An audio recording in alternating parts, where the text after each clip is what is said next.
Eu sempre fui uma criança muito medrosa, de modo que eu aprendi a ter medo e a também ultrapassar o medo. E esse livro que eu estou lançando hoje trata, inclusive, de um dos medos mais complicados que existe, que é o medo da felicidade. Um medo, esse sim, muito difícil de ser ultrapassado. É bom que se diga, desde já, que esse medo existe em todas as pessoas, mas que não é um medo particular meu só não está presente nas pessoas que estão muito longe da felicidade. Quem chegou perto foi beliscado por isto, e nós vamos ter a oportunidade de falar basicamente do medo no final. Não é? A série é uma série de 4 palestras, o que me deixa extremamente feliz também, porque é a oportunidade de falar com mais calma e mais consistência sobre um tema que voltou a ser extremamente atual e que passou um bom período meio negligenciado e que voltou a ser tratado com muita relevância, que é a questão da felicidade. É incrível, mas durante muito tempo as pessoas se desinteressaram do assunto. Eu vou falar hoje sobre as características do conhecimento pessoal necessárias para que o indivíduo possa começar a refletir sobre a questão da felicidade. Então hoje talvez seja uma coisa um pouco chata, porque a gente tem que começar pelo começo. Né? E como um prédio, o começo de um prédio é pelas fundações, e as fundações não são muito emocionantes. Né? Muito mais emocionante depois na parte da decoração, do show. Mas, enfim, para poder chegar lá com alguma consistência, nós precisamos ter algum fundamento para justificar todo um sistema de pensamento.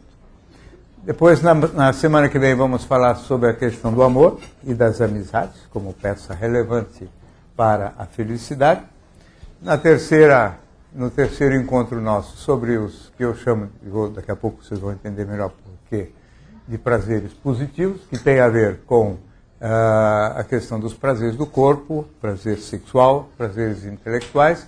E na quarta e última palestra nós vamos tratar então da questão do medo, da felicidade e da vaidade, os nossos grandes inimigos, né? A vaidade e o medo da felicidade.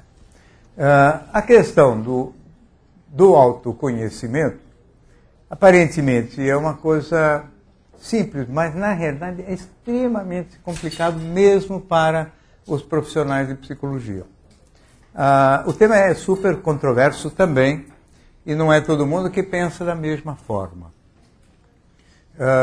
Eu tenho, obviamente, 40 anos de profissão e vou falar do jeito como eu penso sobre esses temas todos, em particular, o que seria o ser humano. Todo mundo fala, se vê como ser humano, mas não é fácil definir quem é esse animal ou humano, né? Até porque é um animalzinho complicado mesmo. Né? Desde o tempo que eu era estudante, os professores de psiquiatria, de psicologia, usavam uma expressão que dizia que o homem é um ser biopsicossocial. E todo mundo achava muito emocionante essa frase, mas ninguém entendia muito bem o que isso queria dizer. E acho que até hoje, a maior parte das pessoas não entende isso, e nem mesmo todas as pessoas que trabalham com psicologia. Né? Então vamos ver o que é isso. Né? O homem ser um animal que tem características biológicas próprias, né? Genéticas ou não, é uma propriedade que define a nossa espécie. Né? Chegou-se a este conjunto que é o homem através de toda uma sequência evolutiva, o que não quer dizer que nós sejamos só o fruto dessa sequência evolutiva. Ou seja, existe toda uma corrente muito forte hoje também em psicologia, relacionando tudo com a evolução ou com o darwinismo. É uma visão da qual eu não compartilho também, porque significa que o homem seria só um ser bio, ou seja, não tem psico e nem social. Ele é apenas o fruto inexorável da sua genética e da evolução das espécies, e tudo que ele faz estaria a serviço da perpetuação da espécie e da continuidade. Inclusive alguns absurdos que se fala, do tipo que se o homem macho, né, tem que fecundar o maior número possível de fêmeas, porque isso estaria a serviço da perpetuação da espécie, o que justifica para muitos homens comportamentos bastante duvidosos. Né? e que é muito agradável para os ouvidos de certos indivíduos bastante mulherengos, né? A ideia de que eles estão fazendo um serviço de enorme utilidade pública para a espécie. Né? Na realidade, esse tipo de raciocínio não é muito simpático aos meus ouvidos, porque parece sempre uma visão um pouco simplista da nossa condição. O homem tem peculiaridades inatas, que vão desde a aparência física, a altura. O homem tem propriedades que têm a ver com a capacidade intelectual, capacidade de pensar. O homem tem, provavelmente, como capacidade inata, a capacidade de adquirir linguagem. Mas, na realidade, este animal biológico, que é o fruto de uma evolução, ele, ao nascer, ele tem, e isso é uma característica muito visível e muito importante, ele tem o seu cérebro, que é a propriedade biológica mais relevante de todas, já completamente formado. O cérebro quase completamente formado. Então, vamos dizer que ele nasce, como eu gosto sempre de dizer, como o computador. Se o cérebro for um computador, ele nasce com o hardware, mas nasce sem o software. Né? Ou seja, o homem é um animal muito interessante, porque ele nasce formado, ele tem um monte de propriedades que são semelhantes, inclusive, a outros animais, tem, evidentemente, uma inteligência privilegiada, uma série de características, e ele, como espécie, nasceu com o hardware sem o software, e nós, cada um de nós, como indivíduo, nasceu com o hardware sem o software. Ou seja, a criancinha pequenininha repete ou reproduz, de alguma forma, a mesma coisa que aconteceu com a espécie ao longo dos séculos ou milênios de evolução. Nós temos um cérebro com competência para aprender. Mas esse aprendizado e essa formação do software, na realidade, demorou provavelmente mais de 100 mil anos. Ou seja, se a nossa espécie existe há 150 mil anos, mais ou menos, sobre a Terra, a espécie Homo sapiens, o finzinho da sequência evolutiva, né? Os primeiros 100 ou 120 mil anos não fomos capazes de construir um software transmissível, porque o problema não é só construir o software, mas conseguir transmitir essas informações de uma geração para outra. Então, aquilo que cada geração conseguia aprender ou acumular de informação não se transmitia, ou seja, se perdia porque as pessoas viviam muito pouco tempo, eram nômades, e o pouco que aprendiam, conseguiam colecionar de informações, ia embora com eles quando eles morriam. Né? Só nos últimos, talvez, 15 mil anos que se conseguiu formalizar um sistema de códigos ou de sinais que caracteriza a linguagem e que define realmente o início da produção do software. Porque o software, na verdade, é essencialmente construído pela linguagem. E a aquisição da linguagem, que obviamente se implicava numa predisposição biológica, né? Porque se não houvesse um computador com competência, não teríamos nunca constituído a linguagem. Mas a aquisição da linguagem modifica completamente a história do ser humano. Né? Permite, através de um sistema de símbolos, primeiro oral, depois símbolos também transformados em escrita, na possibilidade de transmissão dos conhecimentos de uma geração para a seguinte. Isso, obviamente, também dependeu já da vida em comunidade. Então, já estamos falando do homem convivendo com outros homens e formando grupos, e, portanto, algum tipo de organização social, sem o que o homem continuaria sendo um mamífero muito mais parecido com o macaco do que com o que nós conhecemos hoje. Mas essa organização social e este software que se caracteriza basicamente por uma linguagem em comum, não é?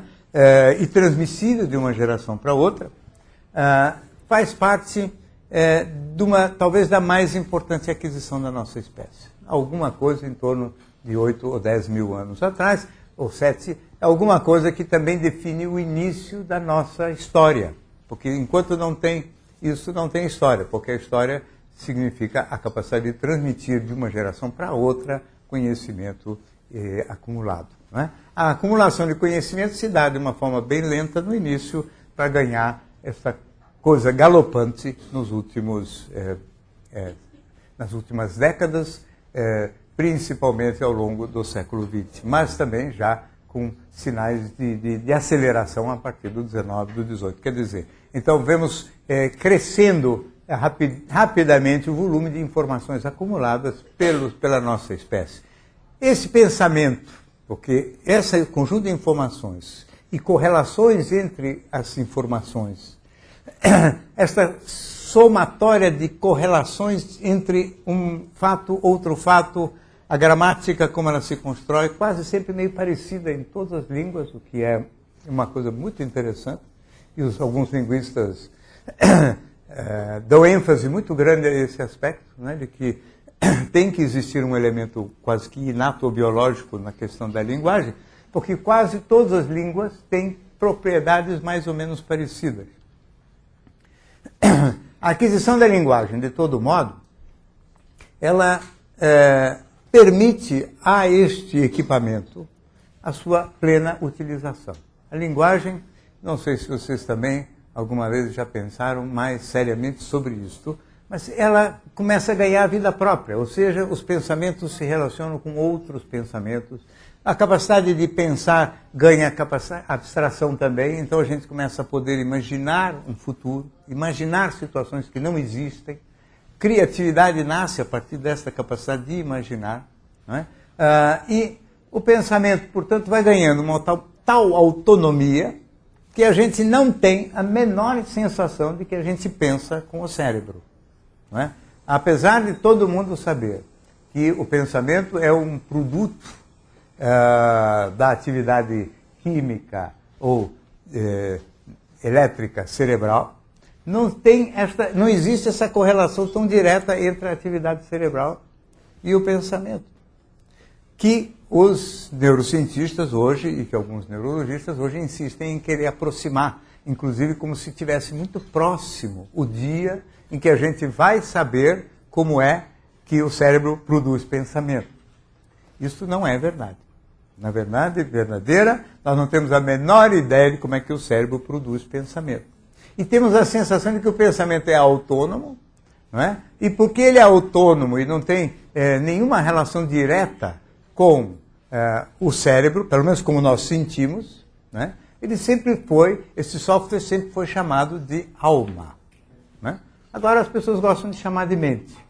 Eu prefiro alma, porque ela define uma ideia de que não está perto, porque mente parece que é um termo meio científico, que logo nós vamos saber como é que o cérebro produz a mente. E na realidade nós não estamos perto nem um pouquinho disso. Ou seja, o cérebro deve ser o cérebro que produz pensamento, porque quando o cérebro fica doente, o pensamento se altera. É a única coisa que nós sabemos. Também com estudos de neurociência mais recentes, nós sabemos também que áreas do cérebro se ativam quando a pessoa está mais alegre, mais triste, ou quando tem determinado tipo de pensamento. Isso também não significa que nós já estamos ali para descobrir coisa nenhuma. Nós estamos simplesmente especulando e conseguindo localizar um pouco melhor as coisas. Pessoas que têm certo tipo de lesão em acidentes vasculares ou em certo tipo de acidente perdem certas funções, ou de memória, ou da linguagem mesmo, ou de certo tipo de visão. Então, vai se conseguindo localizar no cérebro as áreas onde esses processos operam. Mas daí a gente entender como é que se fabrica esse pensamento moral, como é que os músicos compõem sinfonias, como é que os artistas têm as ideias e a capacidade de produzir o que eles produziram. Nós estamos extraordinariamente longe, e então acho que a palavra melhor é alma. E alma também significa o seguinte, que a gente tem a sensação, eu estou aqui falando com vocês, e vocês estão, obviamente, me ouvindo, e eu não tenho a impressão que é o meu cérebro que está falando com o cérebro de vocês. Né? A alma parece que é um negócio que está meio aqui na frente da gente. Né? E essa parte que está meio aqui na frente da gente está chegando aí em vocês, que provavelmente me recebem também aí na frente de vocês em algum lugar. Né? Então, essa dualidade corpo-alma que hoje é vista como quase que como uma heresia, que é crime falar em dualidade corpo e alma, nós somos só corpo com capacidade de produzir pensamento, eu acho legal voltarmos a pensar na alma. Não obrigatoriamente no sentido religioso, ou seja, não no sentido de que a alma nos antecede e muito menos ter a certeza de que ela vai se perpetuar depois do fim do corpo, ou seja, depois da morte. Isto nós não sabemos e todos nós saberemos oportunamente. E não vejo razão para ter pressa também para saber isso. É uma pergunta que deve ficar como uma grande dúvida. Quem já sabe, ou para onde nós vamos, ou que nós não vamos para lugar nenhum, na minha opinião, está um pouco equivocado, porque sabe aquilo que não dá para saber. Não é importante ter dúvida. É sempre melhor ter dúvida do que inventar uma falsa verdade. As pessoas, como não suportam a dúvida, adoram inventar falsa verdade. Hoje, inclusive, dentro dessa mesma visão evolucionista do corpo, cérebro que produz o pensamento, etc., também é muito forte a tendência pró-ateísmo. Né? Então, também na moda, alguns autores americanos escreverem "Porque sou ateu". Um tema que, na verdade, o indivíduo pode até ser ateu, mas não vejo motivo para fazer campanha a favor do ateísmo. E muito menos explicar por que ele é ateu. Ele é ateu porque ele quer ter uma certeza, ainda que seja a certeza de que Deus não existe. Né? A verdade é que nós não temos certeza nenhuma, eu acho. Né? Saberemos. Não há por que não conseguirmos conviver com esta dúvida, que afinal de contas não é tão penosa assim. Ela aumenta a sensação de não conhecimento das coisas mais importantes da nossa vida. Mas é, na minha opinião, a verdade. A verdade também é que esse software, esse pensar, ele mais ou menos rapidamente se transforma o homem num ser cheio de correlações sociais, ou seja, se a capacidade de se agrupar já vinha um pouco acontecendo em função da necessidade de sobrevivência da espécie, no sentido de se unir força contra determinados tipos de predadores ou determinados tipos de animais perigosos, certamente, depois da aquisição da linguagem e com a construção de um conjunto de conhecimentos dominados por aquele grupo inteiro, a coesão social vai crescendo. Junto com a coesão social, organização social, lideranças, normas, regras sobre o que pode e o que não pode, enfim, o início da vida em sociedade, que se dá graças à maneira de ser da natureza biológica do ser humano e também graças à eficiência deste software cada vez mais competente, exuberante e interessante, que é o software dos seres humanos. O mais curioso é o seguinte, é que cada uma dessas instituições, ou cada uma dessas propriedades que não são características, elas vão interferindo umas sobre as outras. Ou seja, o homem produz, o sistema nervoso permite a construção de uma linguagem, a linguagem permite a construção de um sistema de pensamento. E a partir de um certo momento, este sistema de pensamentos começa a poder interferir, inclusive, sobre o cérebro. Ou seja, se é verdade que o cérebro doente, em certas áreas, produz alterações no pensamento, também é verdade que o pensamento pode determinar alterações no organismo, no cérebro e no organismo como um todo. Se eu fechar os olhos e imaginar uma situação de medo, quer dizer, que eu estou dentro, por exemplo, de um avião e o avião está caindo, eu certamente posso experimentar todas as sensações de palpitação, falta de ar, etc. Se eu imaginar que eu estou doente, que eu vou ter uma morte precoce e que, na verdade, um infarto está me perseguindo, eu posso me deprimir com isso, eu posso me assustar, eu posso ter sensações físicas derivadas de pensamentos. Então, pensamentos provocam alterações no cérebro provocam alterações no pensamento. E a mesma coisa acontece entre o pensamento e a vida em sociedade. Nós criamos uma sociedade, nós passamos a viver de acordo com o regulamento que esta sociedade produz, e de repente, num certo momento, nós estamos obedecendo regras que vêm de fora e que, na verdade, foram transmitidas para nós de gerações anteriores e sobre as quais nós sequer pensamos. Ou seja, nós passamos a ser regidos por normas sociais, né, cujo saber nós adquirimos por contágio durante os anos da nossa formação. Ou seja, o software sofre a influência, de alguma maneira, quer dizer, o sistema de pensamento sofre a influência do cérebro, sofre a influência do social também, que ele mesmo produziu.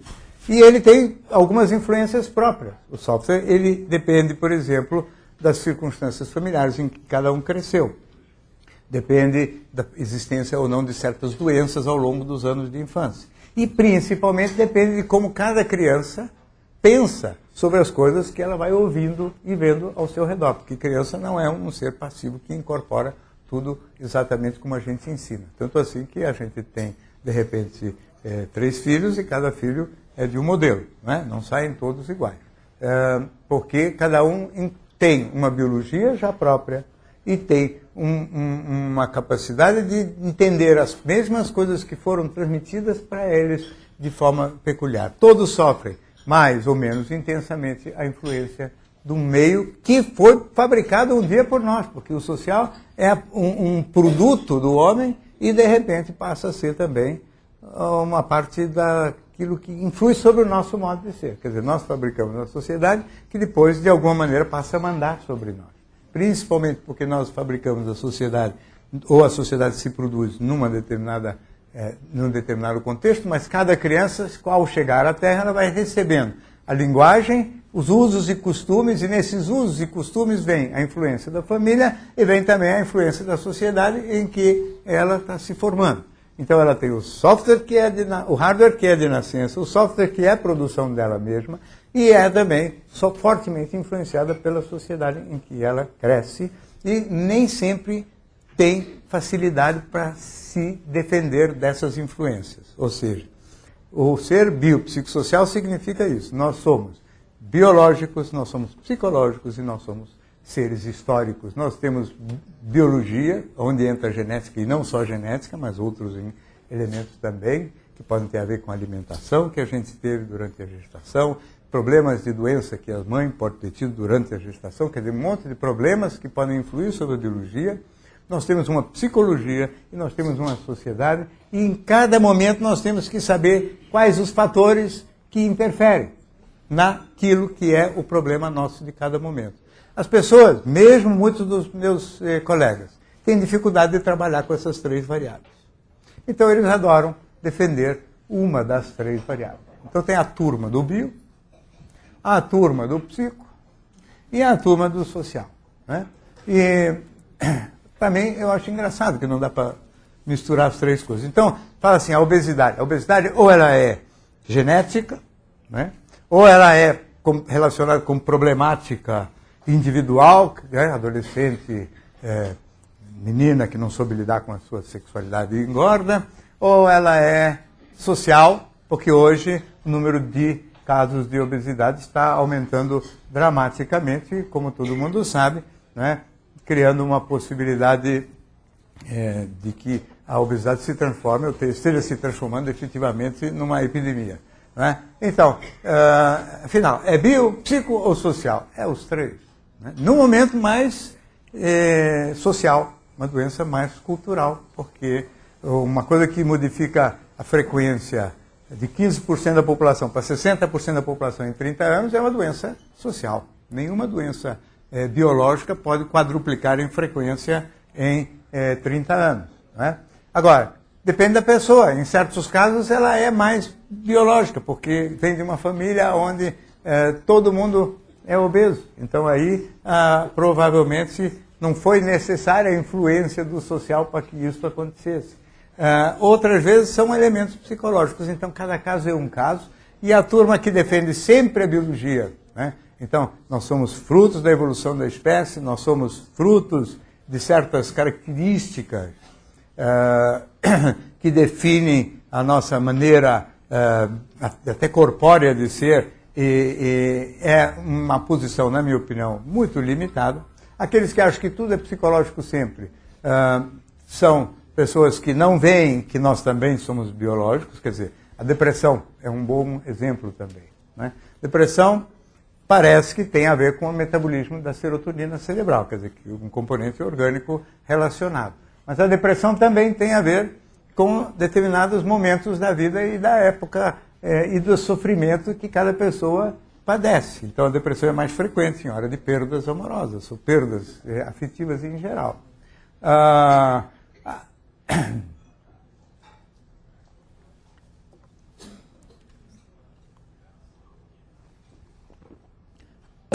A cultura também interfere, porque certamente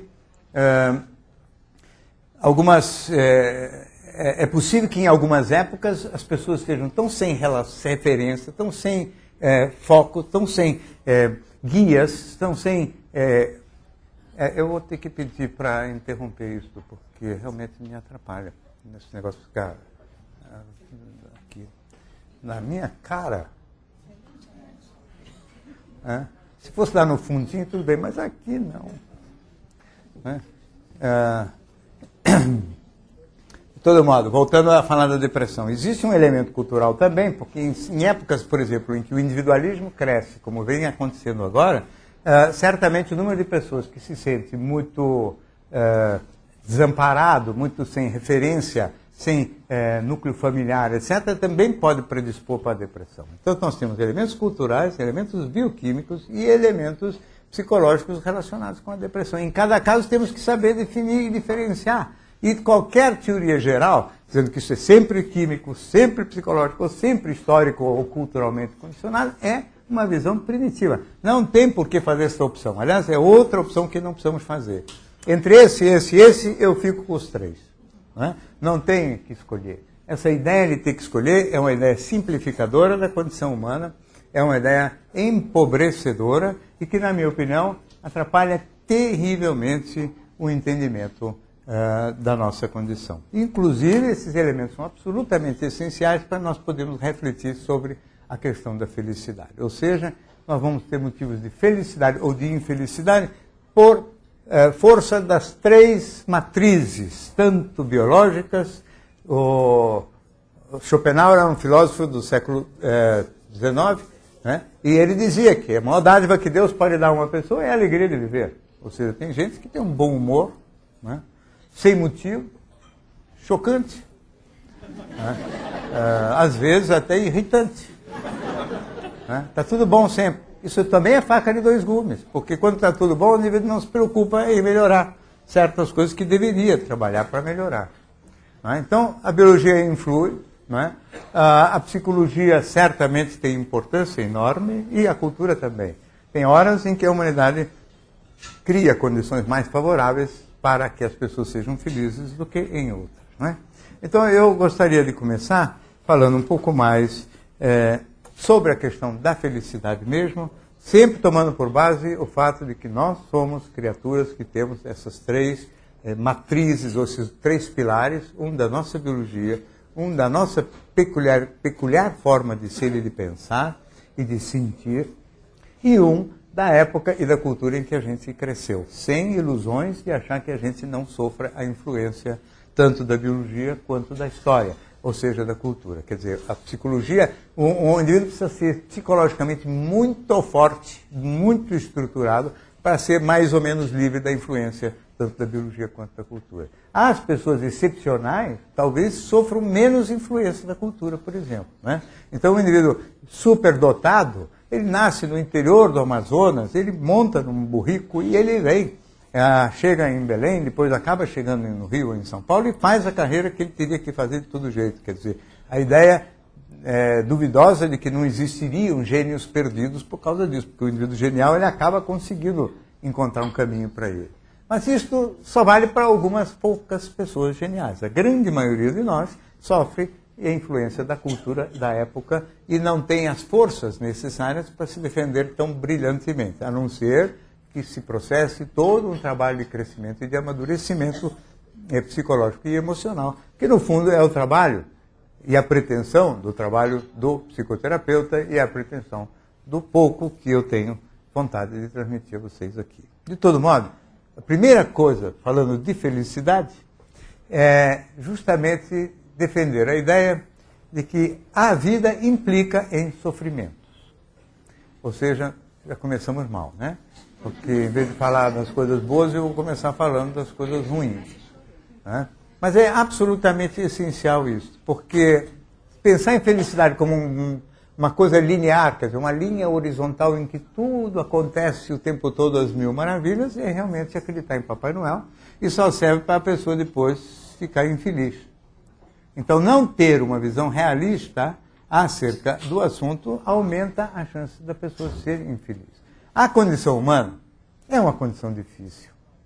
Um ser que não sabe de onde veio, que não sabe para onde vai, não sabe o que está fazendo aqui, não sabe por quanto tempo vai ficar aqui.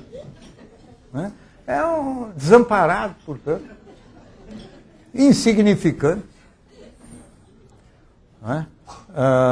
Basta a gente ir para uma praia à noite, olhar para o céu e aquele monte de estrelas, olhar para a gente e falar: quanto eu valho? Nada, né? Quase nada. Um grãozinho de areia. Né? Eu posso ter valor relativo por comparação com outras pessoas, mas cosmicamente não vale nada. Aliás, talvez até porque eu não valha nada cosmicamente, eu seja tão fascinado pela ideia de valer um pouquinho mais do que o vizinho ali. Né? Mas essa insignificância, essa sensação de desamparo cósmico, não é? Ela evidentemente nos alcança pela via até mais intelectual, a partir do momento que a gente começa a melhorar um pouquinho do desamparo psicológico, que é aquele que a criança pequenininha tem quando nasce, porque um bebezinho quando nasce, estava ele no útero, muito aconchegado, né? Não sabia de nada disso, estava tudo bom. Ele ainda não sabia que a vida implicava em sofrimento, porque só tinha aquela harmonia uterina. Quase harmonia perfeita. Ou pelo menos o mais perfeito que dá para ter. Esse é o primeiro registro. Logo depois rompe-se aquela harmonia, né, com o próprio ato de nascer, e o ato de nascer já é uma catástrofe. E essa catástrofe é a primeira de uma série que vem depois se suceder. Né? E que, portanto, a primeira condição para um indivíduo ser feliz, olha só que coisa curiosa, a primeira condição para um indivíduo ser feliz é ele ser bom de aguentar catástrofe, ou bom de sofrimento. Boa tolerância à frustração e contrariedade é requisito fundamental para um indivíduo ser feliz. Eu diria mais, boa tolerância à frustração e contrariedade e rapidez na digestão da frustração também. Porque tem umas pessoas que ficam ruminando aquele negócio ruim ou chato que aconteceu e fica, como, não me conformo, não me conformo. Tem umas pessoas que gostam muito dessa expressão, não me conformo. Né? Quem não se conforma está frito, porque é melhor se conformar. Já aconteceu.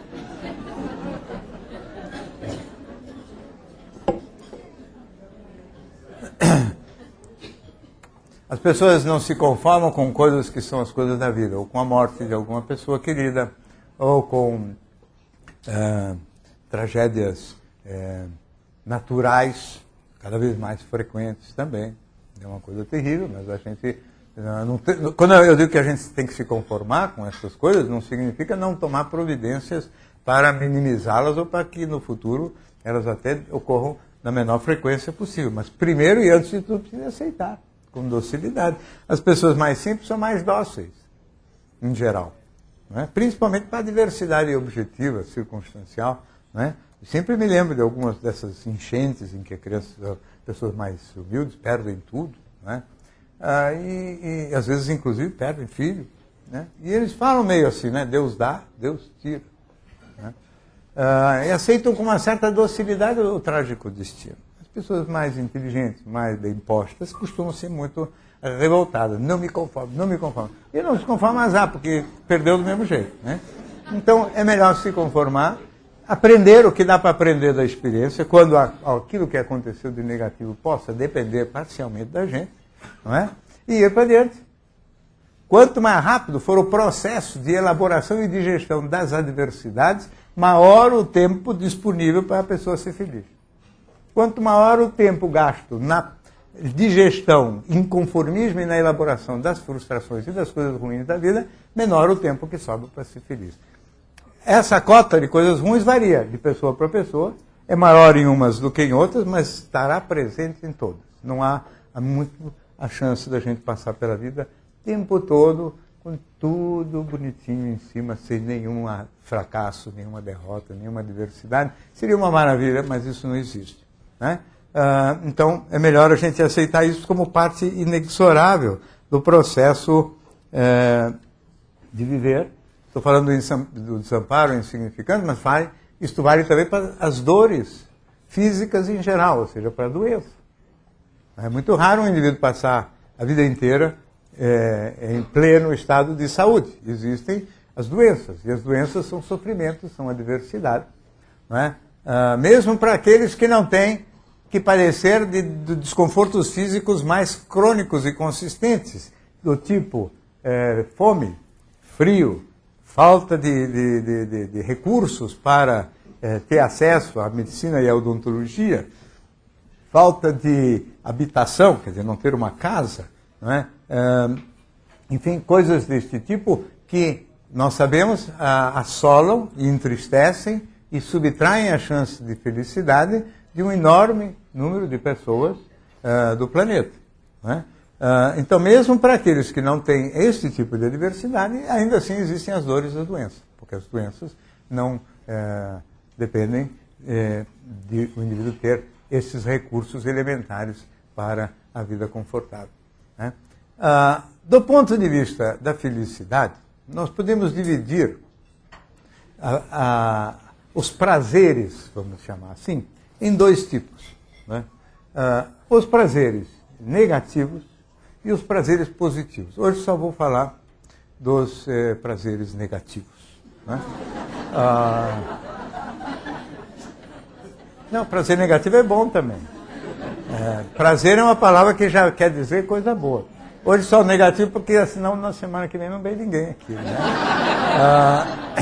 Então, é gancho, que nem novela, entendeu? Para aprender. Então, os prazeres negativos, que são enormes prazeres, estou muito enganado. Semana que vem, inclusive, vou mostrar um outro prazer negativo que vocês nem suspeitam que é um prazer negativo. O prazer negativo é aquele que surge quando a gente sai de uma situação ruim para o zero, para o neutro. Então, o prazer é sempre uma transição, essa é a definição mesmo de alguns pensadores e do próprio... Prazer negativo acho que é uma expressão que também aparece no Schopenhauer, e essa ideia do prazer como transição, ou alegria como transição de uma situação pior para uma melhor aparece também na ética do Spinoza. Mas isso não é importante também. Também não é que eu entenda disso para ficar citando autores. Né? O que importa é o seguinte, que toda vez que o indivíduo está numa situação X e vai para uma outra Y, que é melhor do que a anterior, tem um prazer embutido. O prazer não obrigatoriamente significa que é positivo. Quer dizer, o prazer negativo seria esse, que sai, o indivíduo, por exemplo, está doente. Isso é uma dor. O indivíduo recupera a saúde. Isso é um prazer negativo. A saúde é o prazer negativo por excelência. O que quer dizer isso? Voltamos para o zero. Né? Não é que tem momentaneamente uma grande alegria, né? Na passagem da doença para a saúde, e poucos minutos ou poucos dias depois da recuperação da saúde, o indivíduo esquece que tem saúde. Saúde não é um negócio que todo mundo acorda de manhã e fala assim, oba, graças a Deus eu estou com saúde. Tem até alguns grupos aí místicos que acham que a gente tem que escrever a lista das coisas boas no espelho do banheiro, para de manhã ler lá, né, para lembrar que a gente tem dinheiro, que a gente tem saúde, que a mulher não abandonou a gente, etc. Porque a gente de manhã não pensa nada disso. O cérebro vai imediatamente para as coisas ruins. O cérebro tem essa característica, ele se ocupa daquilo que está indo mal. Né? Porque ele é um resolvedor de problema. Ele resolveu o problema, ele esquece. Né? Então, o prazer negativo é aquele que busca a homeostase. A homeostase seria o ponto de equilíbrio, o ponto zero. Né? Aquilo que não... é a ausência de dor. Homeostase é um ponto de equilíbrio, um ponto pacífico, um ponto sereno. Os prazeres negativos são aqueles que nos tiram da fome, do frio, da sede, da dor de dente, da doença em geral, e nos trazem para o cotidiano, para aquilo que é o normal, para o básico. No momento da transição surge uma euforia, essa euforia se resolve rapidamente. Até porque sempre os prazeres têm duração finita, ou seja, os prazeres não são... Eles não são continuados, eles só surgem e só se manifestam na transição, só durante a transição. Então, na transição da dor ou do sofrimento para a saúde, existe um prazer muito grande que, infelizmente, não dura mais do que uns poucos dias, né? 1 ou 2 dias.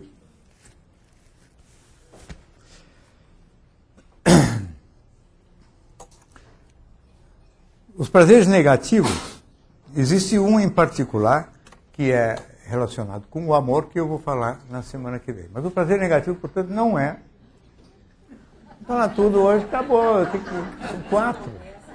Né? Os prazeres negativos, eles estão longe de ser desprezíveis. Eles são aquilo que nos tira do sofrimento. Né?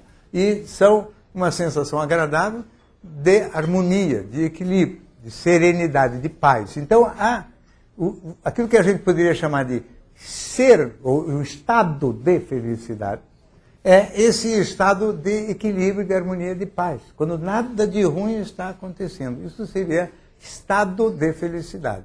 O que podem existir são determinados momentos de grande felicidade. Isso são outras coisas que nós vamos depois conversar. Mas, basicamente, imaginar que a vida é feita de extraordinários momentos de felicidade é outra ingenuidade, é outra vez uma visão totalmente equivocada do que seja o fenômeno, vamos dizer assim, psicológico relacionado com a felicidade. A felicidade é essencialmente um momento, quer dizer, um estado de paz e de serenidade, de harmonia, de tranquilidade perto do ponto da homeostase, né? Perto desse ponto zero, desse ponto de equilíbrio. As pessoas, às vezes, têm um pouco de medo desse ponto de equilíbrio, porque elas veem isto como uma coisa muito próxima do que se costuma chamar de tédio. Então, o tédio seria aquilo que acontece com a gente quando fica tudo muito direitinho o tempo todo, certinho, sem nada de especial acontecer. Eu não tenho muito medo do tédio. As pessoas tinham preocupação com o tédio, talvez mais no passado. Hoje em dia, o tédio é uma coisa muito difícil de acontecer, até porque tanta coisa nos cerca, tanta coisa ruim pode acontecer a qualquer momento, que é difícil que o tédio fique...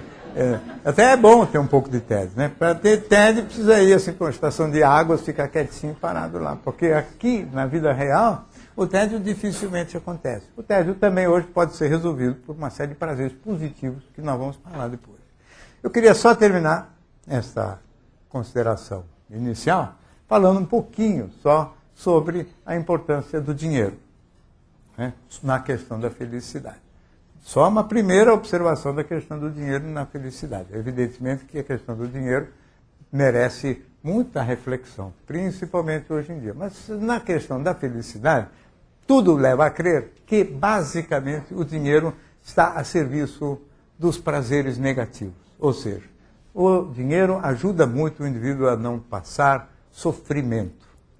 O dinheiro ajuda o indivíduo a ter casa, roupa, comida, acesso à saúde.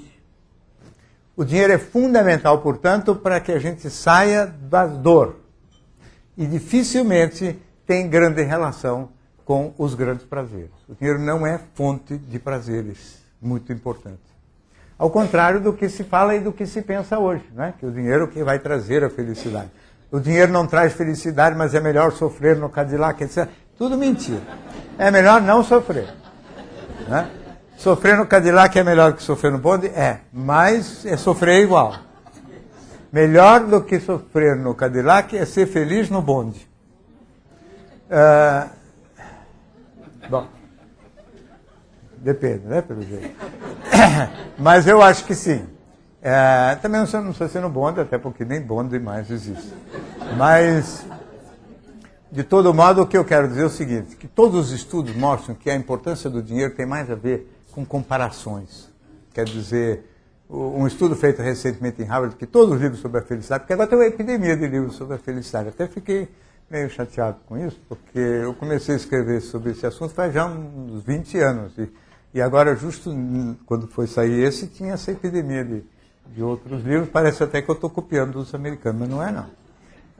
Então, os estudos de Harvard, por exemplo, mostram claramente que o indivíduo que ganha, olha que coisa curiosa, o indivíduo que ganha $40 mil por ano e vive num bairro, numa comunidade onde a média de salário é de $30 mil por ano, se sente mais satisfeito financeiramente do que o indivíduo que ganha $100 mil por ano e mora numa comunidade onde a média de salário é de $120 mil por ano. O que significa isso? Que, na realidade, ninguém quer ficar por baixo. Não tem nada a ver com o dinheiro. tem a ver com o por cima e o por baixo, com a vaidade, portanto, que é assunto que não é de hoje. Né? Mas, efetivamente, eu sempre me lembro de um professor de psicologia de Havana, que uma vez veio conversar comigo, e ele diz assim: Havana, eu não tenho carro. Também não ligo a mínima, porque lá ninguém tem carro. E aí eu descobri que o carro não faz falta nenhuma, desde que ninguém tenha.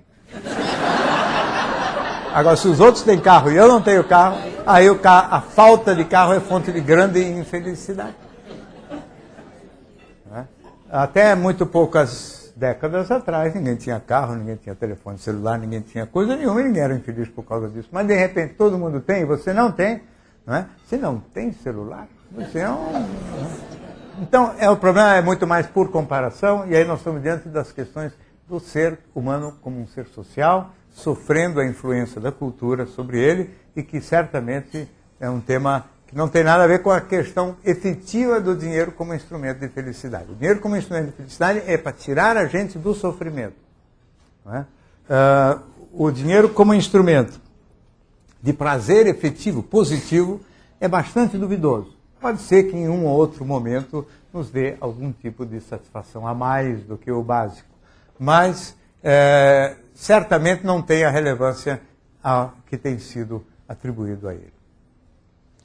Eu, com isso aqui, termino a minha primeira fala, bem às 8 horas, conforme combinado, e acho que agora podemos então partir para as perguntas e para os debates. Né?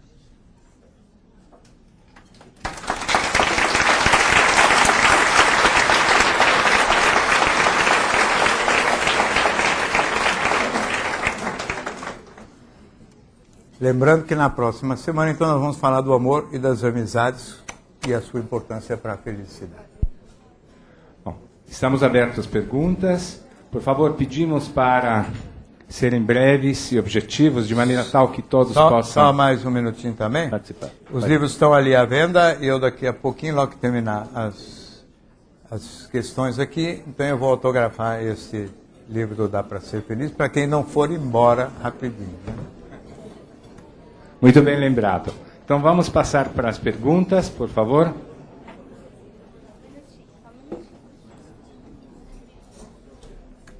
Peraí, deixa eu... Boa noite. Boa noite. Meu nome é Carlos. Eu queria que o senhor falasse um pouco sobre a somatização como consequência das doenças. Seria possível? Somatização como? A consequência da somatização, as possíveis doenças que podem ocorrer. Então, somatização é um termo que se usa para a influência da psicologia, do psíquico sobre o corpo, não é?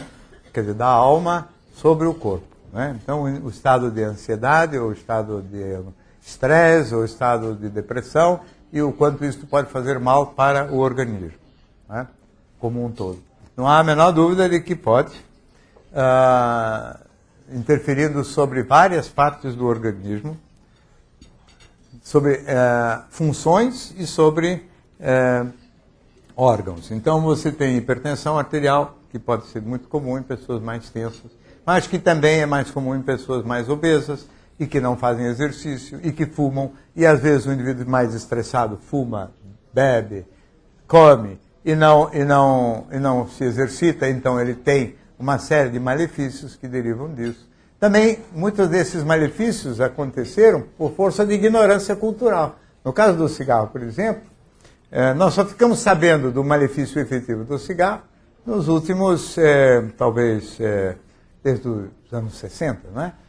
Portanto, nem 50 anos tem. Durante muito tempo, as pessoas fumaram, achando que fumar era uma coisa mais ou menos inofensiva. E, de repente, se descobre o malefício, né? E aí o indivíduo já está viciado no cigarro. E aí não se pode falar propriamente em somatização, porque é um efeito do tabaco, mas existe uma coisa cultural, porque essa coisa do uso do tabaco foi uma pressão cultural, né? Foi uma coisa que foi vendida pela indústria, por exemplo, do cinema americano, com aquela glamourização toda do ato de fumar. As mulheres, né, glamourosas e sensuais e meio safadinhas fumavam, etc. Então todas as meninas adolescentes que queriam ser parecidas com a Rita Hayworth também fumavam. Não é? E assim foi se contaminando e provocando malefícios que depois são muito difíceis de subtrair de dentro da cultura. Assim também acontece, vamos dizer assim, com outros tipos de manifestação física que derivam do estresse. Aí depende também da localização da fragilidade de cada pessoa. Então tem pessoas para quem a área fraca é o estômago, então a pessoa fica com gastrite, eventualmente úlcera, que é um agravamento da gastrite, quer dizer, aumento da secreção clorídrica. Outras vezes é na pele, então ele tem eczemas, tem outras coisas. O indivíduo perde cabelo, né? Você sabe que a calvície também está aumentando.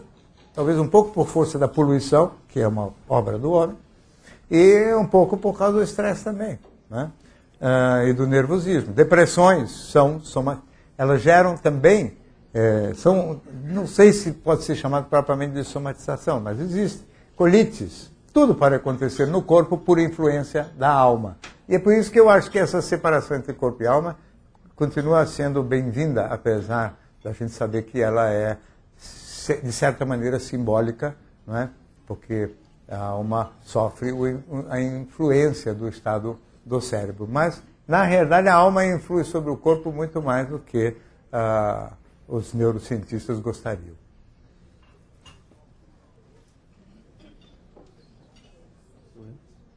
Flávio, é o seguinte, no começo da palestra você falou da aquisição da linguagem e ela sendo consequência, então, da formação de um eu, né? Um tema que me intriga bastante, até eu trabalho com isso, é a questão da deficiência auditiva. Eu queria saber se dentre as pessoas que você já atendeu, esses 8.000, você teve alguma experiência com isso, ou então saber da sua opinião em relação a essa aquisição, quando a pessoa nasce já com uma deficiência auditiva, como é que é a formação do eu? Então, eu acho a questão extremamente oportuna, importante, interessante, mas infelizmente não vou poder responder. Não tenho experiência, porque eu não tenho como me comunicar com uma pessoa que não tenha a linguagem. Não é? Seria, eu não posso responder porque eu não tenho experiência. E como eu não gosto de ter opinião sobre assuntos que eu não conheço, então eu prefiro não ter opinião nenhuma, porque senão a gente fala bobagem e depois fica todo mundo falando mal da gente porque a gente falou bobagem. Hein? Não ouvi.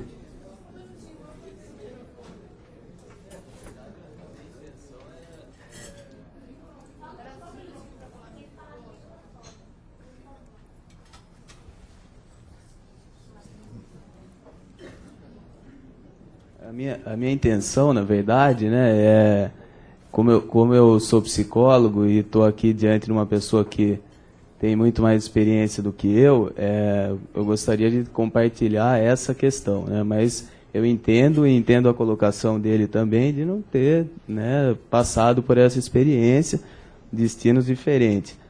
E eu acho que é isso. Lamento. Né? Eu lamento não poder. Eu acho extremamente interessante. Nenhum, né? Extremamente interessante. Mas eu não tenho... Não, eu sei que você não ficou bravo comigo. Mas eu que fiquei intrigado, eu achei uma ótima pergunta. Só não sei responder. Não posso.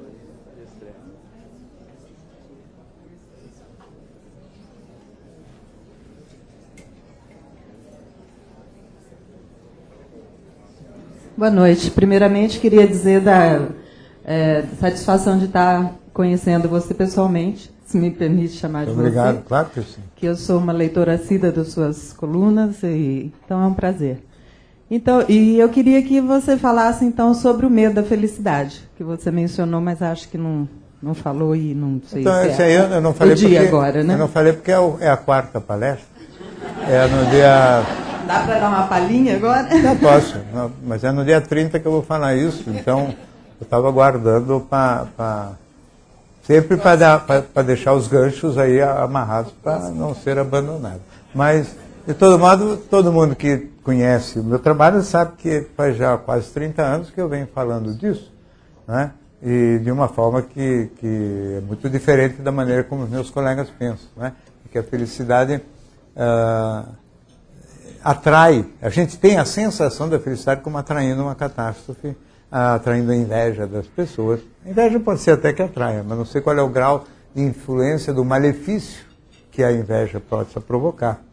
Está na raiz de todo o pensamento supersticioso. Esse é o lado mais interessante, porque na cultura, desde os egípcios, dos 5.000 anos atrás, já existe essa ideia do mal-olhado. O mal-olhado tem 5.000 anos de idade. E começou, eu só posso dizer como é que começou essa história. O mal-olhado começou assim, que as mulheres grávidas não gostavam de ser olhadas pelas mulheres estéreis, porque parecia que a mulher estéril, com o olho ruim, ia estragar o feto dela, entendeu?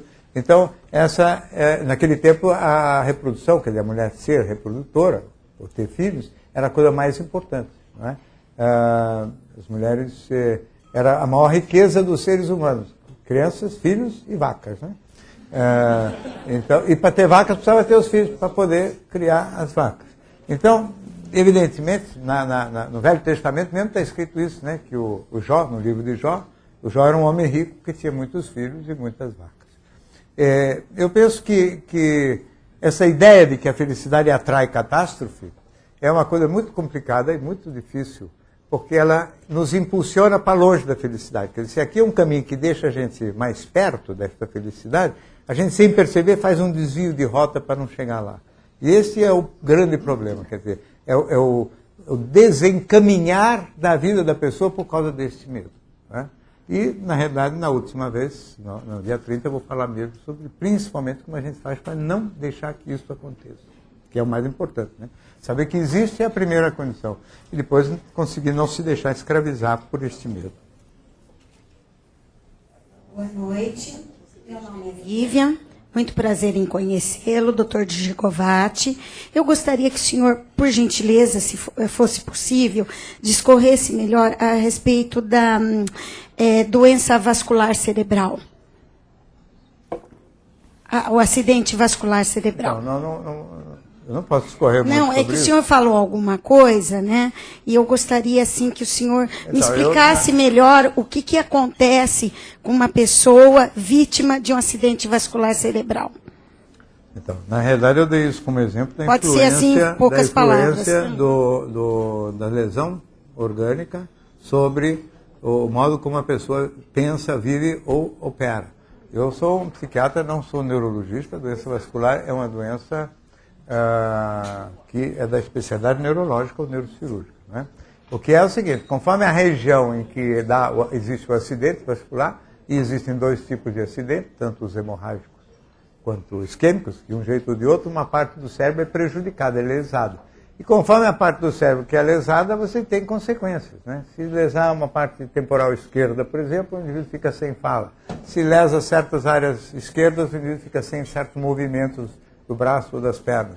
No inverso, se for do lado direito, perde os movimentos do lado esquerdo. Em algumas outras áreas perde o equilíbrio, em outras perde a memória, parcialmente, e assim por diante. Quer dizer, depende da localização cerebral. É uma parte, vamos dizer assim, que interessa para nós. O resto, exatamente como funciona a doença, o acidente vascular, é um problema que eu não posso também responder. Ou estão só me perguntando coisa que eu não sei aqui?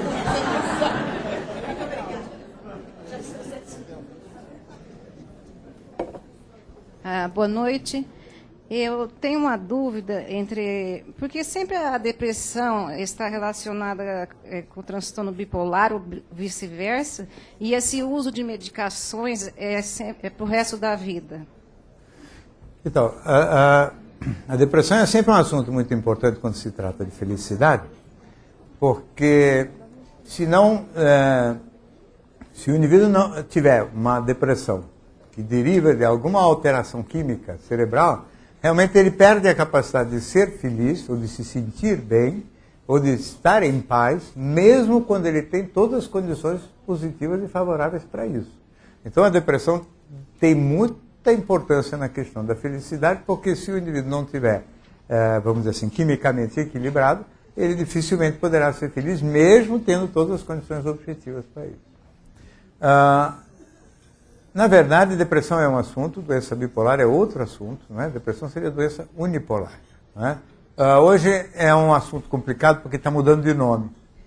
Essas mudanças de nome acontecem por razões de avanço da ciência e acontecem por razões de interesse da indústria farmacêutica também, com a finalidade de registrar novos medicamentos.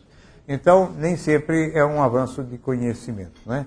A doença bipolar seria aquela que leva o indivíduo a oscilar de humor e que pediria medicamentos estabilizadores. Porque oscilar de humor significa variar entre um estado mais eufórico, para além do ponto, e um estado mais depressivo, para aquém do ponto, não é? No estado mais eufórico, o indivíduo acha tudo bom, o que também não é verdade, e no estado depressivo, o indivíduo acha tudo ruim, né?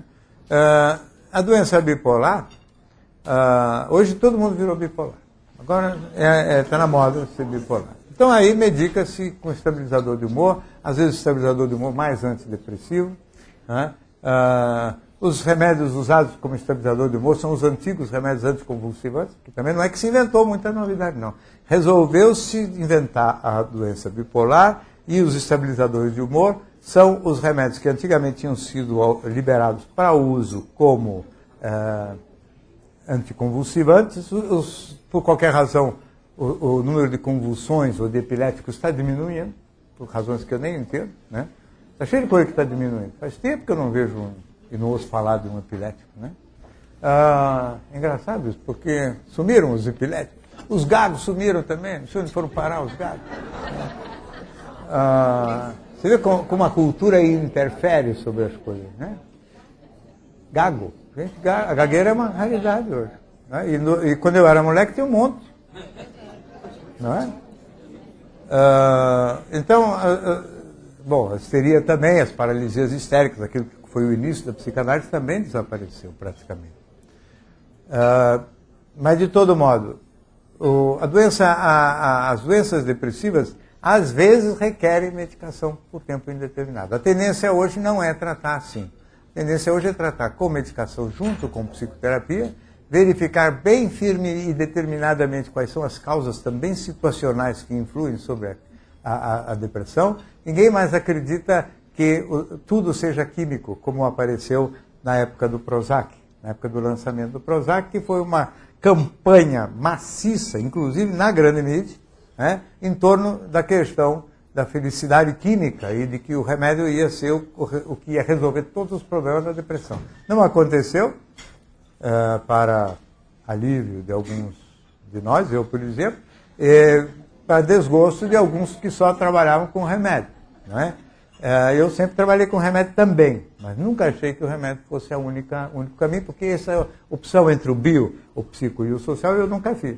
Eu sou um antigo defensor de que a gente pode usar remédio, fazer terapia junto e ainda criticar o meio social em que a pessoa vive, entendeu? Então, eu não sei por que eu tivesse que fazer essa opção. Mas quando eu estudei e me formei, tinha os organicistas lá no Hospital das Clínicas, onde eu estudei, tinha os psicanalistas, que eram todos do psico, e tinha alguns culturalistas, que eram psicoanalistas dissidentes, na linha do Erich Fromm nos Estados Unidos, que faziam e pensavam sociológica e historicamente, né? Que são herdeiros da escola de Frankfurt, de alemã. E eu não consegui me definir, então fiquei sem escola, né? Então eu trabalho num negócio que chama psicoterapia breve sem escola, por causa disso. Então, na psicoterapia sem escola, você usa a medicação quando é o caso e por tempo necessário, não é? E depois você vai experimentando. Se o indivíduo conseguir amadurecer e se equilibrar sem remédio, você tira. Também não há nenhum grande malefício no uso de medicamentos, não é? E não deve ser subtraídos nem excluídos só por preconceito ou por qualquer motivo desse tipo. Os remédios existem, esse grupo que se iniciou com o Prozac já existe há quase 20 anos, nunca se provou nada contra eles. Eles têm alguns efeitos colaterais desagradáveis, que também foram minimizados no começo, agora estão amplificados. Quer dizer, todo mundo fala nesses efeitos colaterais desagradáveis, principalmente no caso do homem, prejudicam a função sexual, o que faz com que os homens prefiram a depressão.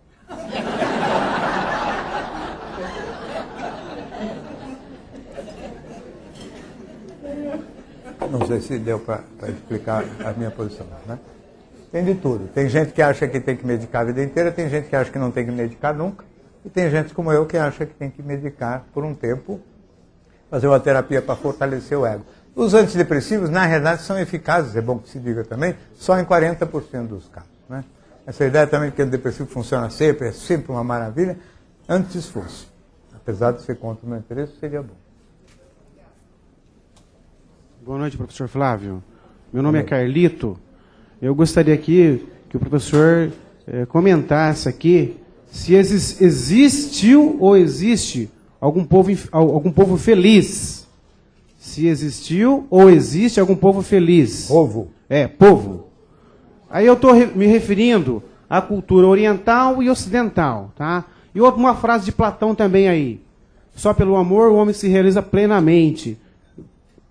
Queria que o professor comentasse aí autoconhecimento com base na felicidade, tá? Então, depende principalmente da definição de felicidade. Como eu disse, se você incluir a felicidade como sendo boa tolerância para momentos de infelicidade que são obrigatórios. Isso, por exemplo, os orientais costumam ter boa tolerância para os momentos de infelicidade. Se você incluir também essa sensação de paz, de bem-estar e de serenidade na paz como requisito fundamental para a felicidade, acho que os orientais têm uma tendência para valorizar isso mais do que nós, porque dentro da política da meditação, da yoga, etc., eles valorizam a serenidade mais do que nós. Né? Agora, se você incluir nisso momentos de felicidade também, momentos positivos de felicidade, que eu ainda não falei e vou falar depois, eu acho que aí talvez até os orientais sejam um pouco negligentes e displicentes em relação a esse lado, e eles focaram demais a questão só na paz do espírito, entendeu? E existem outros prazeres importantes que talvez eles não cultivaram tão bem quanto os ocidentais. A importância do amor na felicidade, eu vou falar depois, na semana que vem, e acho que é um tema controverso, só posso lhe dizer antecipadamente, porque por o amor é tido como a coisa mais maravilhosa que faz todo mundo feliz, e como todo mundo sabe também, extraordinária fonte de sofrimento, né, de adversidade, de ciumeira, possessividade e outras coisinhas mais.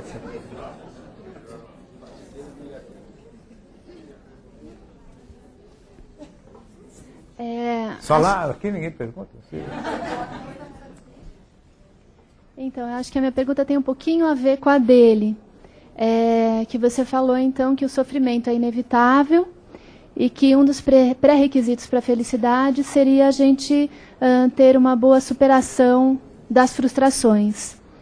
Aí eu colocaria o amor de uma maneira mais ampla, né? A compreensão do que seria a vida, do que seria o verdadeiro amor para a superação dessas frustrações, né? Então, o autoconhecimento nos levando à superação dessas frustrações. Se você puder comentar um pouquinho sobre isso, né?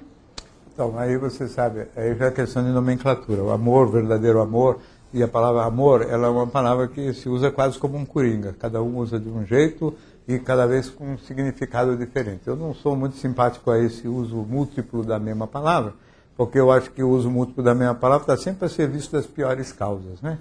Os sofistas certamente adorariam o uso da mesma palavra para muitas coisas, porque eles enrolam todo mundo com isso. Não é? O amor, quando a gente fala, é na sensação de aconchego que uma pessoa tem junto de outra pessoa. Não é? Amor cósmico, essa coisa de integração universal, etc., talvez devesse ou merecesse um outro nome. Não é? Eu acho que a boa capacidade de lidar com frustração e contrariedade depende essencialmente da maturidade emocional do indivíduo com ele mesmo. Né? Isso não tem nada a ver com amor. Isso tem a ver com a capacidade do indivíduo de aceitar e tolerar sofrimento que é um fruto de um crescimento pessoal. Né? E não, ou talvez até aconteça mais facilmente em ambientes onde haja mais aconchego, uma família mais integradora e que permita isso. Ou uma família até que puxe nessa direção. Sabe que uma criança super protegida, ela tende a desenvolver com dificuldade a tolerância à frustração, porque ela é muito paparicada. Né? Ela não é exposta à adversidade. E não exposta à adversidade, ela não cresce. Né? Isso não tem, na minha opinião, nada a ver com as questões do amor. É mais a questão da psicologia individual, história de cada um. Sim? Eu acho assim que o autoconhecimento me leva a conseguir me amar, né? Gostar de mim. Então, eu não gosto dessa expressão também. Não. Eu não gosto, eu não me amo. Eu me abraçar assim, ficar feliz com a minha presença, eu não consigo. Isso aí é autoestima. Eu gosto assim, eu me acho um cara legal. Mas isso não é me amar. Amor é uma sensação de paz e aconchego que eu tenho quando eu fico pertinho de uma outra pessoa especial. Isso, e como que o autoconhecimento leva a eu gostar de mim, né? Ficar bem comigo mesmo, não é nem gostar da palavra. Me aceitar. Eu me achar legal. Porque gostar, aqui é autoestima. Você pode pensar em termos de eu me amo, que é uma expressão ruim, e você pode pensar em autoestima como uma expressão de eu tenho um juízo. Estima pode ser juízo também, né? Valor estimado é estimativa de valor, quer dizer, o que eu estimo que eu valho. Entendeu? É um valor que eu atribuo a mim. Então eu me atribuo bom valor, por exemplo, se eu sou capaz de aguentar bem frustração e contrariedade. Então isso aqui é causa de boa autoestima, não é consequência. Entendeu? Porque eu consegui aprender a lidar melhor com frustração e contrariedade, eu desenvolvo bom juízo a meu respeito.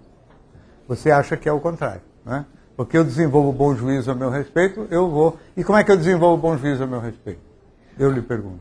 Com uma compreensão da vida, uma verdadeira compreensão da vida. O que é a vida? O que realmente é importante para mim. Mas a boa tolerância à frustração e contrariedade acontece aos 5 anos de idade. 6 anos de idade. Tem 2 tipos de criança nessa idade. As que aguentam bem a adversidade e as que batem os pés, esperneiam e não suportam. E não tem muita compreensão da vida nessa idade. Então, aquelas que conseguem essa evolução, ou porque foram induzidas pelo ambiente e pela cultura, ou porque elas sozinhas entenderam que elas têm que aceitar em vez de se revoltar, não é? Elas desenvolvem essa boa tolerância. E porque elas desenvolvem essa boa tolerância, elas sofrem menos e elas desenvolvem boa autoestima. Então a autoestima vem depois da boa tolerância à frustração, né? Pessoas com má tolerância à frustração, que são adultos também intolerantes, e tem muitos, que são os mais egoístas, mais estourados, etc., são pessoas que nunca têm boa autoestima. Apesar desses, sim, seriam os que gostam de dizer que eles se amam. Por isso que eu não gosto do eu me amo, entendeu? Porque é justamente dito por quem não se ama coisa nenhuma.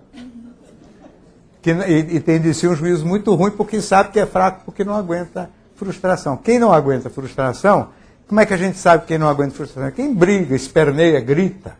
Então, as pessoas estouradas são pessoas intolerantes à frustração. E esses são fracos. E as pessoas chamam de gênio forte. O que eu vou fazer? Obrigada.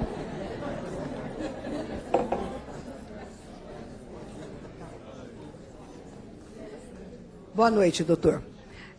No início da conversa do senhor, colocou alguém em qualquer lugar do país, em qualquer lugar do mundo, ter nascido com algum dom. Então eu pergunto, as pessoas nascem com dom, e esses dons que a pessoa nasce, é sempre dom para o bem, como se diz hoje, ou dom para o mal? E aí que a pessoa montou lá num burrinho e veio andando, e veio andando. E aí eu coloco e pergunto, para ser político, ele precisa ter dom? Nesse caso, o nosso não veio de burrinho, que eu sei, mas veio de caminhão, num pau de arara. E aí seria um dom para o bem, para o mal?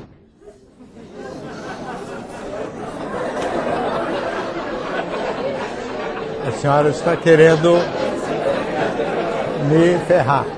Não, porque me parece que eu li alguma coisa com o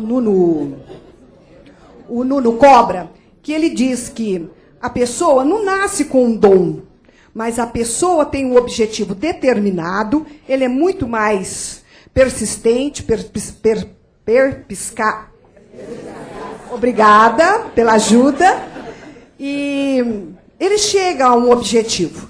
Então eu pergunto se para ser um político também precisa de ter dom, porque me parece que nossos políticos... Então, vamos separar as coisas. Obrigada. Porque a parte política eu vou pular. Não é o caso, isso é uma televisão pública E eu não tenho que ter opinião política, nem tenho, também não sei. Não sei qual é a questão do dom político. Na política precisa de algumas aptidões muito especiais, sim. Não é? Independentemente da maneira como se vai utilizá-las, mas precisa habilidade, precisa saber conversar, precisa saber articular, organizar, não é fácil. Mas essa ideia também que algumas pessoas têm de que o dom não existe, que tudo depende da determinação e da persistência e da obstinação da pessoa, é um ponto de vista... um professor como o Nuno Cobra não podia pensar diferente, mas ele está errado. Porque ele tem que achar que ele consegue fazer todos os indivíduos atletas extraordinários que nem os atletas que ele treina. E não é verdade, todo mundo sabe disso. Existe, depende da genética também, depende das condições objetivas de cada um de nós. Então essa ideia de que todo mundo pode ter sucesso, basta que seja esforçado, etc., é uma ideia bonita, mas é falsa, porque nem cabe todo mundo no sucesso. Sucesso só cabe 1%. Né? Então, todo esporte, por exemplo, competitivo, é um esporte que exclui a grande maioria. Então, uma grande maioria é um fracasso, não é um sucesso. Né? Agora, quando eu falei em dom, eu falo assim, o indivíduo que tem aptidão para música, por exemplo. Isso certamente... Hein? Então, são aptidões inatas indiscutíveis, entendeu? E maiores em umas pessoas do que em outras, não é? Agora, dizem que o Mozart também era muito esforçado, trabalhava muito em cima. Eu acredito que sim. Mas se fizer 3 vezes mais força do que ele, não vai sair nada, entendeu? Então, tem que existir a predisposição inata, tem que existir depois, às vezes, a obstinação e a persistência, e tem que, no caso de certos talentos, de certas obras, por exemplo... mesmo em psicologia ou em ciência, precisa ter um pouco de sorte também. Né? Você sabe que a penicilina foi descoberta um pouco por engano. Né? Hein? Viagra não sei se foi tão por engano, porque aí... Mas de todo modo, foi também. Foi. Não, mas vários outros. Mas no caso da penicilina é a mais extraordinária dessas coisas. Né? Quer dizer, houve uma contaminação por parte dos fungos do ar, da cultura que eles estavam estudando lá para ver quem é que matava. Estavam botando um monte de substância para ver quem matava a bactéria. O fungo contaminou, né? E esqueço o nome agora do... Hein? Do Fleming. O Fleming, em vez de falar, droga, em vez de jogar fora, ele olhou assim. Naquele instante que ele olhou assim, ele falou, ixi, os fungos do ar, né, que é o penicílio, mataram a minha bactéria. Né? Mas aquilo tinha sido uma contaminação que tinha estragado a cultura dele. Ele quase jogou fora, em vez de jogar fora, ele olhou. Isso é um instante. Isso chama-se sorte também, né, que também conta na vida. Né? A diferença entre o indivíduo que entra em último lugar na faculdade de medicina e o primeiro que fica do lado de fora é zero. É só isso que a gente chama de sorte, porque não tem a menor ideia do que se trata também. Né? Circunstâncias extra-explicação, pelo menos por enquanto. Né? E que, infelizmente ou felizmente, existe, como existe provavelmente também azar. Porque se existe sorte, deve existir azar. Gente que tem, né? Caminhos que se abrem para certas pessoas não se abrem para outras.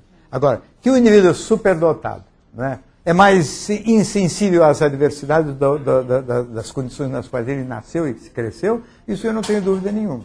Quer dizer que o indivíduo, o próprio exemplo que você deu, o indivíduo é obviamente muito mais dotado do que a média das pessoas que vieram de caminhão do Nordeste para cá. E ele conseguiu um espaço para ele que é fruto, entre outras coisas, das aptidões excepcionais que ele é dotado. Não é? E assim todas as pessoas que conseguem espaço. Não é só sorte, não é também sem sorte, né? Mas também tem valor intrínseco o indivíduo que consegue essas coisas, por mais que ele vá fazer o uso depois para o bem ou para o mal. Essa coisa do mal é complicado, viu? Hoje é um dos temas aí que está sendo muito discutido, porque tem havido alguns eventos um pouco extraordinários acerca da questão da maldade. Mas isso aí a gente tem que colocar corretamente em perspectiva, na minha opinião, que é o seguinte: esses casos excepcionais de delinquência, de pessoas que fazem coisas completamente fora do usual, eles sempre existiram. Eles correspondem aí a 0,5% da população do mundo, que são os delinquentes natos. Outra vez, gente que de nascença não tem medo, são destemidos e portanto, quase que ineducáveis. E como são destemidos, não formam sentimento moral nenhum e também matam com uma banalidade como que a gente mata uma formiga. Né? Acho mesmo que foi o que aconteceu com esses rapazes que mataram o menino aí. Né? Eu não acho que foram lá para matar o menino. O menino ficou preso no carro e falou, dane-se, vai assim mesmo. Entendeu? Quer dizer, não se preocuparam com esse fato. Não deram relevância para o fato. E dentro de uma visão, vamos dizer assim, que eles estavam mais preocupados com o carro que eles estavam roubando do que com esse pequeno detalhe.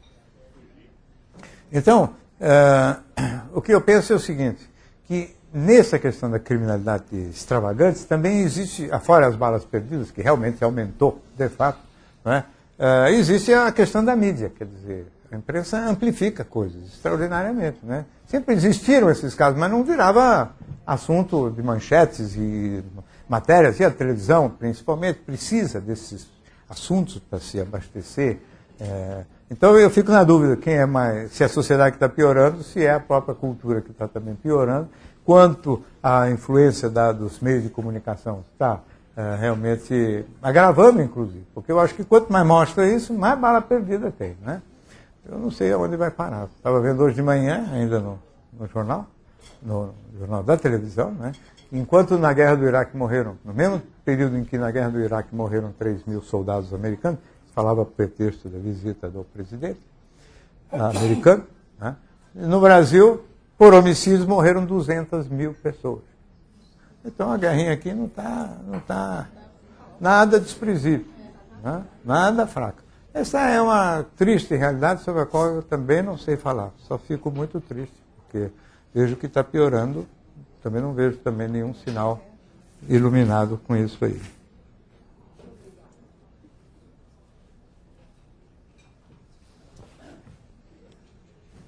Bom, parece que sou eu agora. Você falou de aspectos biológicos, psicológicos, sociais que ajudariam e às vezes até atrapalhariam algumas pessoas na busca da felicidade. Se você for falar isso nos próximos encontros, eu vou esperar pacientemente. Mas se não, como que a espiritualidade entra como um componente também nisso? Não vou falar. Então eu posso falar um pouquinho agora.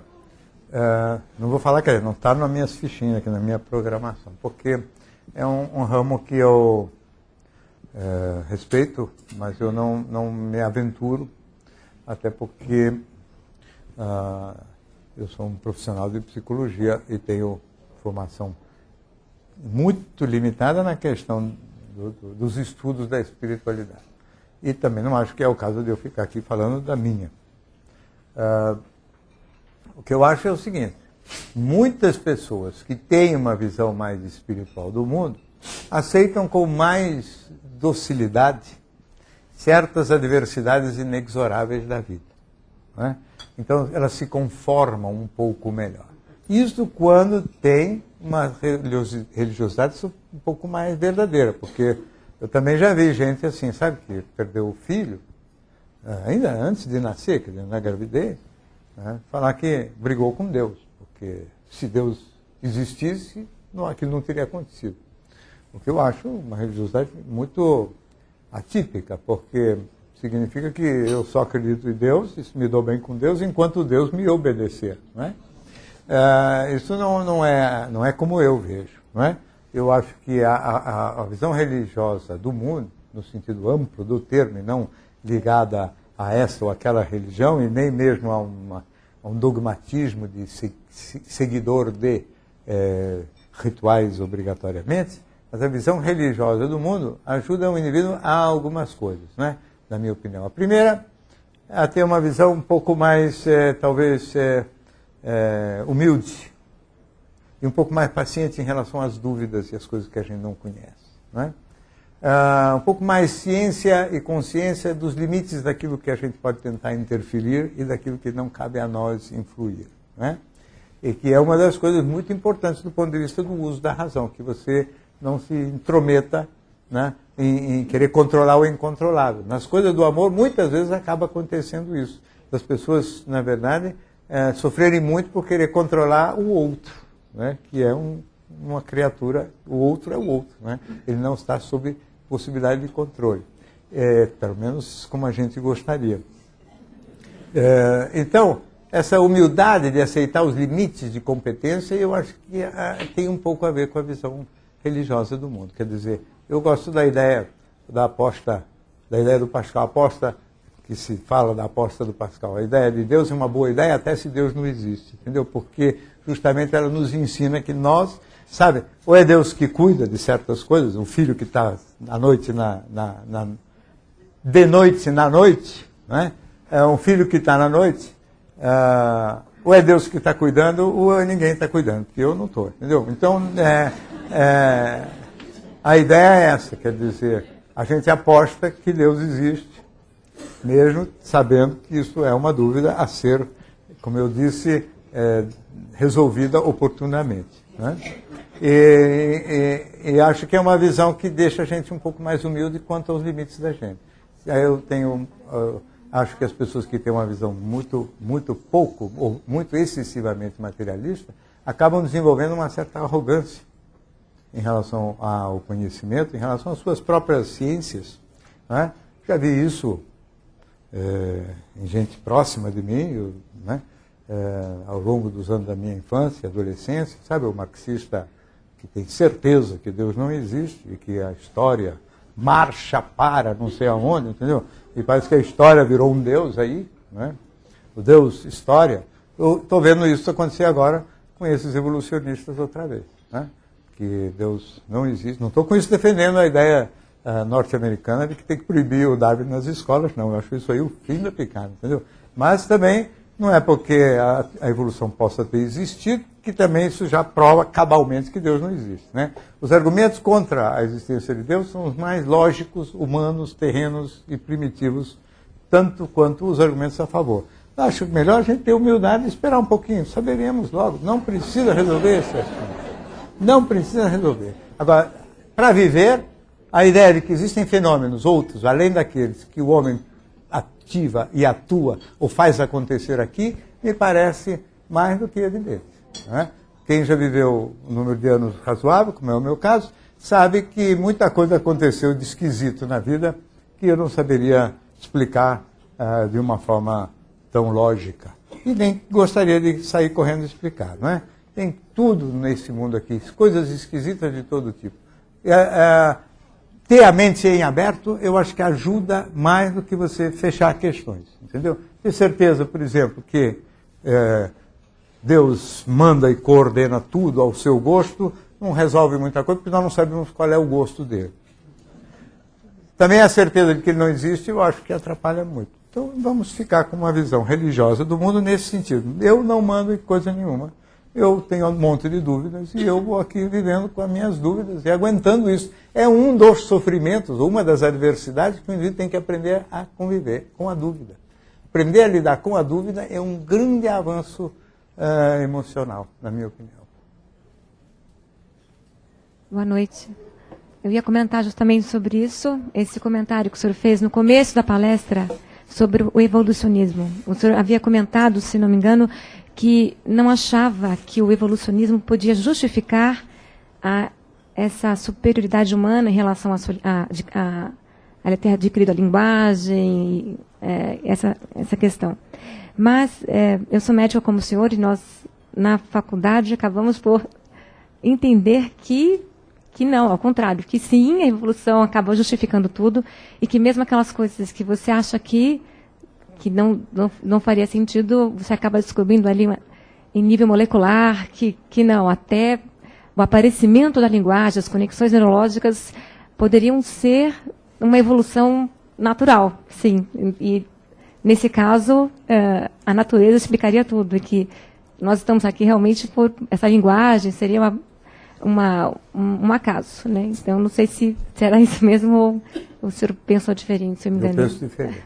Então, eu sei disso. Quer dizer, você sabe que o maior defensor da linguagem como um fato da evolução genética é o Chomsky, que é um linguista e pensador político americano, não é? Que é o indivíduo que faz muito essa defesa. Eu acho que ele tem seus argumentos. O principal argumento a favor dele é justamente a ideia de que a ordem, o sistema, vamos dizer assim, formal das línguas todas é muito parecido, né? Não há dúvida também que a linguagem se estabelece em determinada região cerebral específica, não é? Que é o lobo temporal esquerdo anterior. Mas isso tudo pode justificar uma tendência para a formação da linguagem, né? Agora, a linguagem demorou muitos séculos, muitos milênios para se formar. Essas disposições todas já existiam desde o início, mas foram necessárias N outras condições para que essa disposição pudesse acontecer. Que a vida se transformasse num processo um pouco mais longo, que o homem conseguisse formar bandos maiores e se agregar de uma forma mais sistemática, que tivessem podido formar esse conjunto de símbolos e transferir de uma geração para outra, colecionar conhecimento e informação. Só que ao fazer isso, colecionar conhecimento e informação e transferir de uma geração para outra, criou-se uma outra instituição, que é a alma, que eu estou chamando de alma, que é o pensamento, ou a mente, se você quiser. E essa outra instituição é autônoma, ela começa a ganhar vida própria, e, na minha opinião, não é? E ela ganha vida própria, inclusive, a ponto de interferir sobre o cérebro, né? O pensamento influi sobre o cérebro. Então, que obviamente, você dentro de uma visão materialista, você acha, ou ache que tudo começa com o cérebro, eu acho perfeitamente razoável. Mas imaginar que tudo termina no cérebro, eu não sei se eu concordo, entendeu? Porque uma vez criada e estabelecida a linguagem, começa um sistema que vai se sofisticando, que os pensamentos se misturam com outros pensamentos, que geram terceiros pensamentos e que depois geram reflexões, suposições, imaginações, conjecturas, etc., que eu já não sei se estão ainda tão vinculadas com o sistema nervoso desde o início, não é? Assim também, quando isso tudo depois se transforma numa sofisticadíssima ordem social e que começa a mandar, através do que se chama de crenças, quer dizer, das normas que foram constituídas ao longo das gerações anteriores e transferidas para a gente, sem que a gente pudesse refletir sobre elas, e a gente incorpora um monte de crenças ou de ideias pré-formadas de gerações anteriores que depois somos obrigados, ou deveríamos nos empenhar para rever, para ver se são valores que ainda têm cabimento, que hoje em dia, então, temos que fazer isso o tempo todo, porque quase todas as crenças que foram ensinadas por uma geração como a minha não valem mais para hoje. Eu acho que isso tudo é todo de uma autonomia tão extraordinária que pensar nisso exclusivamente em termos evolucionistas é de um extremamente pobre, né? Porque é reduzir. Por que precisa reduzir? Você sabe, se pegar o argumento mais simples ainda, tem os reducionistas na direção inversa, a turma da história, os chamados pensadores historicistas, né? Então, os pensadores historicistas, o Ortega y Gasset é um deles. Ele diz assim: o homem não tem natureza, o homem tem história. Essa frase está escrita num livro dele que chama História como Sistema. Então ele diz assim: o homem não tem natureza, só tem história. Exagerou por lado de lá também, entendeu? Aí a turma da biologia, dos evolucionistas, fala assim: o homem não tem história, só tem natureza, e a natureza que aos pouquinhos vai fabricando a história. Eu acho que tem os dois. Então, melhor, tem natureza, tem história e mais. Além de natureza, história eu ainda tenho eu mesmo.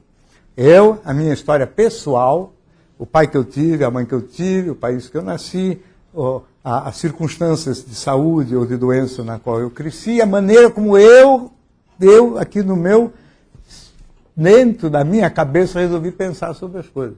Quem, por exemplo, como eu, atendeu alguns gêmeos univitelinos e viu que os caras que tendo geneticamente idênticos, pai e mãe idênticos, entendeu? Um evolui e vira homossexual e o outro é heterossexual, não pode continuar achando que a homossexualidade é um fenômeno simples que se transmite geneticamente, entendeu? É mais complicado, não é?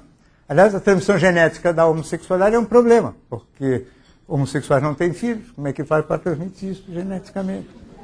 E como é que em certas épocas da história o número de homossexuais é relativamente pequeno, em outros momentos da história esse número cresce a se tornar praticamente universal, a prática homossexual. Então, é muito complicado, não acho que vale a pena o reducionismo, entendeu? A redução é uma simplificação que empobrece e que torna a visão do mundo e do ser humano muito pequena. Esse é o jeito como eu penso.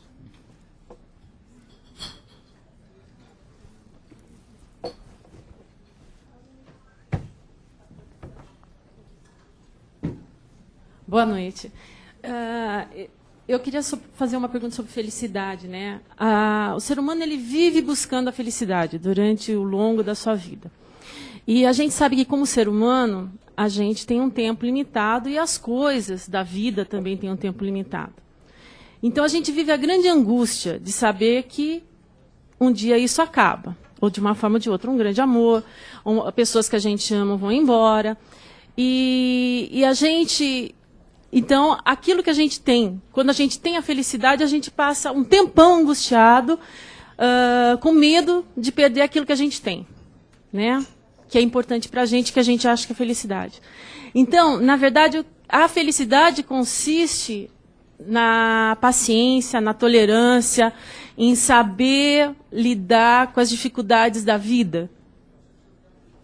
Então, é mais complicado, não é só isso. Também saber lidar com as adversidades. Eu também não tenho certeza que sempre tudo acaba. Acaba a vida, né? A vida sim, mas eu digo, um amor, um grande amor pode durar a vida inteira.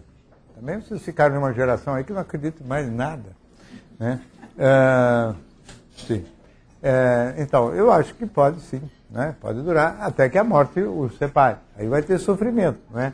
Mas você pode ter longos anos de harmonia, de concórdia e de felicidade sentimental. Não impede que neste mesmo tempo você tenha problemas na ordem profissional, que você tenha amigos que te decepcionaram, que você tenha filhos que não correspondem àquilo que você sonhou. Então a boa tolerância para frustração e contrariedade é sempre um requisito essencial para você conseguir se dar bem na vida, né? E ser feliz. Essa busca desmedida da felicidade, como se faz hoje, é uma coisa meio tonta também, porque é realmente um pouco acreditar que isso aí é como se fosse um troféu que está em algum lugar que a gente vai lá e pega. Né? Felicidade é um estado, é um conjunto que envolve você viver a maior parte do tempo sereno, envolve você ter essa maturidade de desenvolvimento emocional e moral para poder tolerar bem as adversidades, não é? Você ter a condição material básica para poder fugir das dores da vida material e prática, e você ter outras coisas que eu ainda não falei. Né?